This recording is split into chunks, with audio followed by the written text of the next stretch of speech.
Good morning. This is Becky with Test 302, Educating Exceptional Students, the Spring 2018 semester. This is my professional development presentation on understanding students and children with attention deficit hyperactivity disorder. So, how many students with ADHD are currently being served in the United States? From my research, I found on the Center for Disease Control and Prevention, they had a national survey of children's health survey that showed in 2016 we had 6.1 million children who had been affected with ADHD. Comparable to the years previous, 5 years previous and before, it looks like it had gone up in 2011 and down in 2016. But let's see here. Sorry, I'm not getting my whole screen in. Sorry about that. Okay, sorry.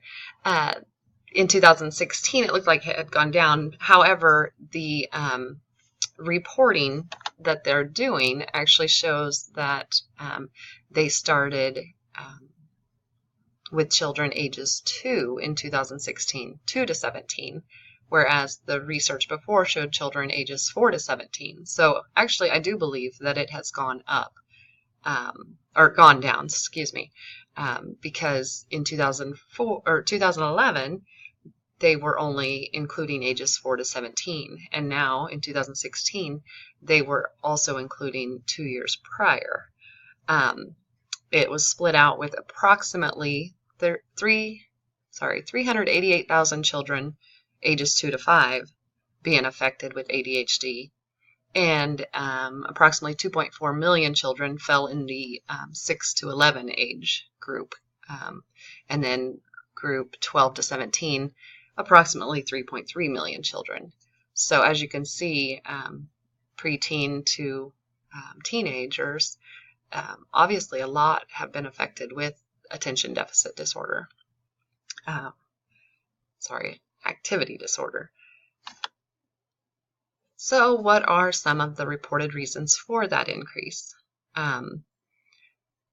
Overly diagnosed. A lot of children have been misdiagnosed actually with being ADHD. However, in my opinion, I feel like some that should be maybe diagnosed have not. So I don't know. I think it kind of maybe evens out there. The different diagnosis practices. Insurance actually has a lot to do with that. You have to go through so many steps before you can solve a problem anymore in the medical world. And that's a whole nother story, but maybe they're being diagnosed with ADHD and it's truly maybe something else or something else along with ADHD. Another reason reported for an increase was the magic pill. So many parents just want their children to, succeed with scholarships and whatnot. And so, slap a diagnosis of ADHD on them, give them a magic pill, they'll be good to go. Whereas they may not necessarily need an ADHD medication. Diagnosis, not necessarily medicated, but with the magic pill, they would be being medicated.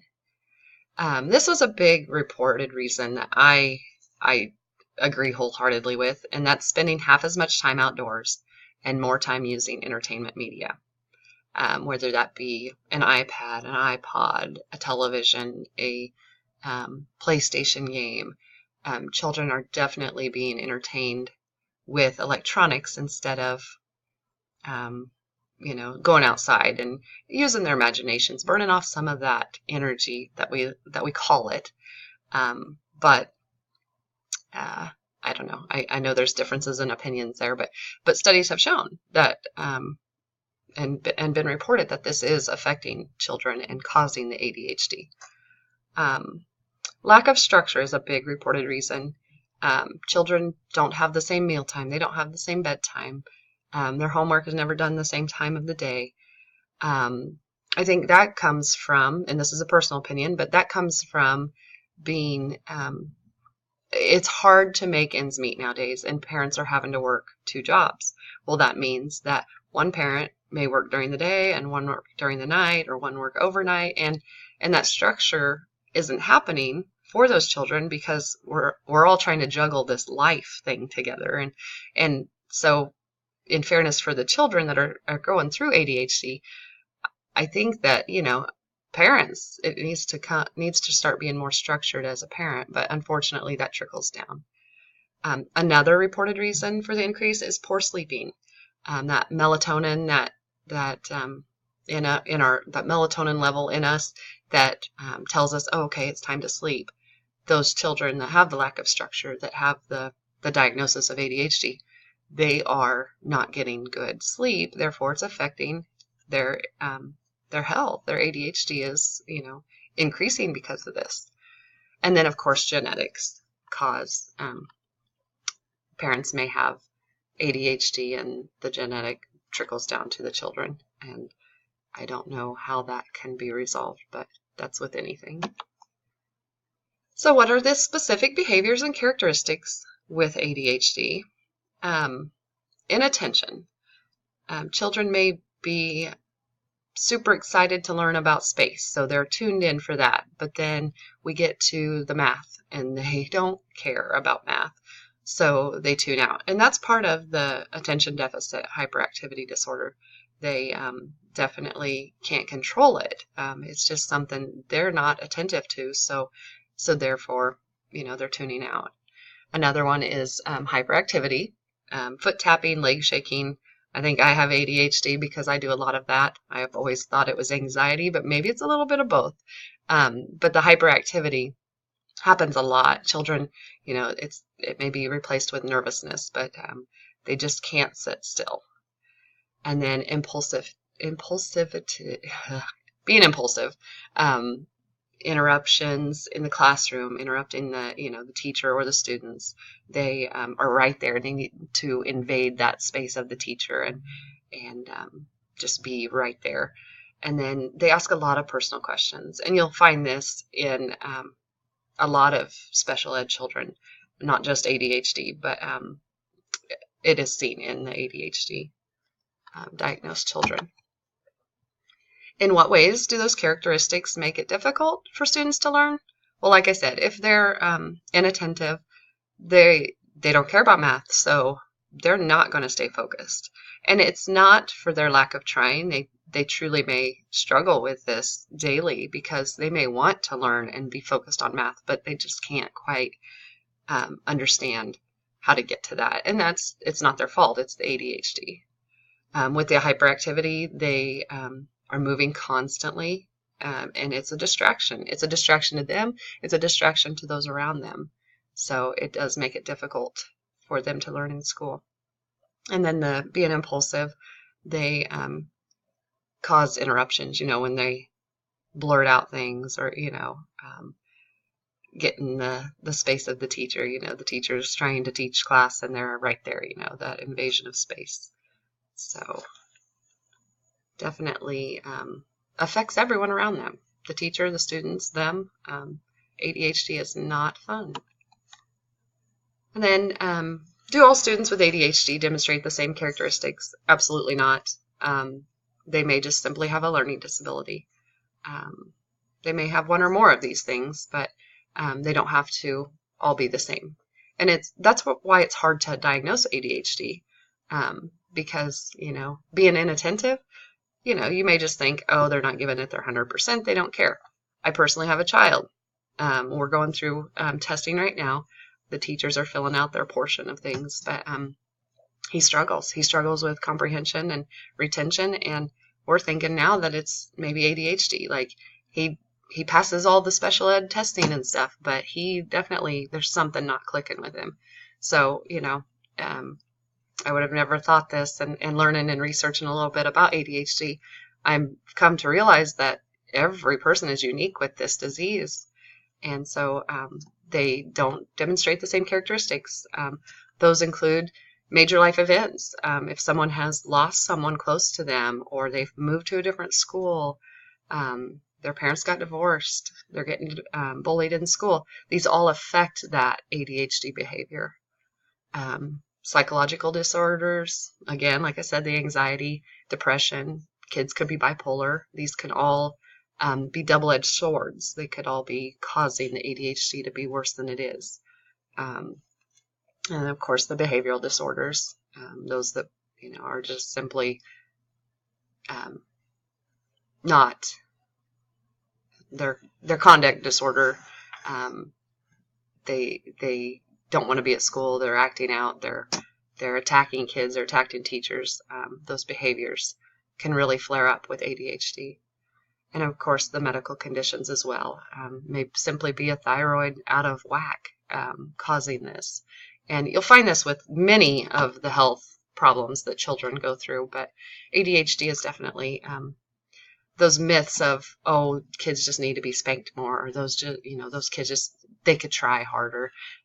It's really not their lack of trying in all cases. It is this ADHD, and if not properly diagnosed, then they're not getting the fair advantage that they need in their education. So lots of research done there. So according to IDEA 2004, the categories that are kind of, confusing and where ADHD actually is truly identified is there's a SLD, which is specific learning disability. That's where it affects your reading, your writing, your math, those things in particular, whereas ADHD actually falls under OHI, and that's other health impairment category.